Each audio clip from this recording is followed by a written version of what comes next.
안녕하세요. 내 아이만큼은 나와 다른 삶을 살기를 바란다의 저자 조아입니다. 여러분은 정말 삶을 내려놓고 싶던 그런 순간이 있으신가요? 만약에 그런 순간이 있었다면 어떻게 극복을 하셨나요? 오늘 저는 제 인생 가장 밑바닥에서 저를 건져 올려줬던 소중한 책 한 권을 여러분들께 공유하려고 해요. 혹시 과거의 저처럼 현재 절망에 빠져서 허우적대고 있으시다면 도움이 되리라고 생각을 해요. 저는 어려운 가정 환경으로 학비와 생활비를 벌기 위해서 고시원과 반지하에 살면서 대학 4년 내내 아르바이트를 했는데요. 이렇게 어렵게 대학을 졸업한다고 해도 약속된 미래가 없었기 때문에 하루하루가 그저 두려웠어요. 그리고 문득 이 삶을 그만 끝내고 싶다는 그런 어리석은 생각도 했었고요. 누군가가 당연히 누리는 그 평범한 삶이 저에겐 꿈 같은 삶이었기에 이를 악물고 노력을 했는데 늘 제자리 걸으면 제가 너무 싫더라고요. 그래서 저는 제 자신에게 항상 부정적인 메시지를 던졌고 고달픈 삶으로 아픈 저를 또 한 번 아프게 만들었어요. 그러던 어느 날 저는 이 인생 수업이라는 책을 읽게 됐는데요. 이 책에서 말하길 우리 모두가 존재하는 이유는 살고 사랑하고 웃고 배우기 위해서라고 그렇게 말을 하더라고요. 근데 이 구절을 읽었을 때 제가 살아왔던 삶을 제가 뒤돌아봤어요. 저는 사랑하고 웃고 배울 여유가 없이 그저 삶을 살기만 했더라고요.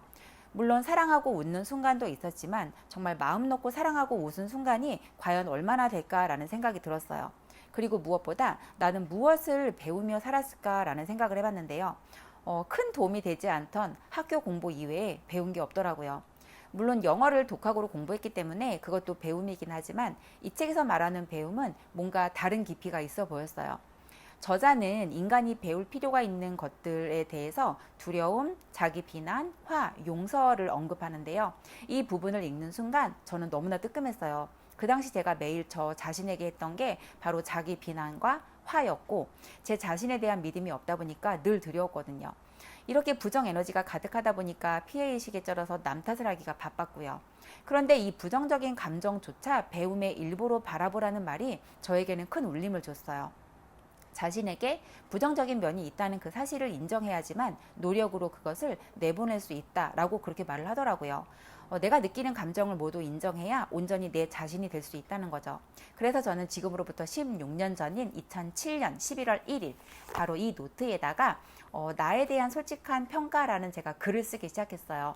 제가 내용을 좀 공유해드리면 29살의 나는 윤 선생 관리교사다. 가진 돈의 전부는 1,100만 원이고 120만 원짜리 중고차 마티즈를 탄다. 전형적인 B형으로 성격이 까칠하고 급하다. 남들이 볼 때는 그냥 밝은 성격으로 보이지만 정신세계가 독특하다. 나는 의지, 끈기가 없고 인내할 줄 모른다. 우유부단해서 작은 선택을 할 때도 엄청 망설인다. 모든 일에서 부정적인 면을 더 많이 본다. 남들에게 의존하고 싶어하고 주변 사람, 특히 남자친구가 바뀌면 거기에 너무 의존해서 모든 게 자주 바뀐다. 변덕이 심하다. 이렇게 제가 객관적으로 저에 대해서 평가를 하고 나니까 굉장히 시원하면서도 너무 슬프더라고요. 그래서 그날 제가 눈이 퉁퉁 부을 때까지 울었어요. 그런 다음에 제가 마음을 추스리고 나서 이런 나를 바꾸기 위해서 할 수 있는 일들을 제가 적어보기 시작했어요. 여러분께도 도움이 될 테니까 한번 실천해 보세요. 첫 번째, 매일 책을 읽는다. 내 안의 어두움을 누를 지혜를 책에서 찾자. 그리고 가장 실천하고 싶은 내용을 포스트잇에 적어서 눈에 띄는 곳에 붙여놓고 실행하자. 두 번째, 매일 운동을 한다. 몸의 건강을 잃으면 부정적이기 쉽다. 몸과 마음의 건강을 함께 챙기자. 세 번째, 버는 돈의 3분의 2 이상을 저축한다. 어차피 버려질 그런 쓸데없는 물건을 사는데 돈을 쓰지 말고 내 삶을 바꿀 기회에 돈을 쓰자. 이렇게 제가 실천해야 될 세 가지를 적고 그것을 꾸준히 실천한 결과 삶이 어떻게 달라졌냐고요. 저는 자수성가 영어 학원장이 돼서 현금 8억도 모았고요. 책을 쓴 작가도 되었고 무엇보다 제 스스로 저에 대한 객관적인 평가가 굉장히 많이 달라졌어요. 현재 저는 긍정적이고 독립적이고 열정적이고 추진력 있는 사람이에요. 그렇다고 해서 두려움이 없는 건 아니에요. 여전히 새로운 일, 새로운 문제를 만나면 전 두려워요. 하지만 예전과 달리 지금의 저는 그 두려운 감정의 원인을 파악하고 행동을 해버려요. 두렵다는 것은 제가 뭔가를 모르고 있다는 의미이기도 하고요. 행동하지 않았다고 알려주는 신호거든요. 여러분, 잘 사는데 정해진 답은 없지만 먼저 경험한 사람들의 지혜를 통해서 덜 틀리는 선택을 할 수 있다고 전 생각을 하거든요. 멘토를 따르고 좋은 책을 통해서 배움을 얻어야 하는 이유가 바로 그들의 지혜를 얻기 위해서고요. 혹시 삶에 풀리지 않는 숙제로 어려움을 겪고 있으시다면 이 인생 수업에서 답을 찾아보시거나 제가 했던 그 3가지 원칙을 한번 실천해 보시길 추천드릴게요.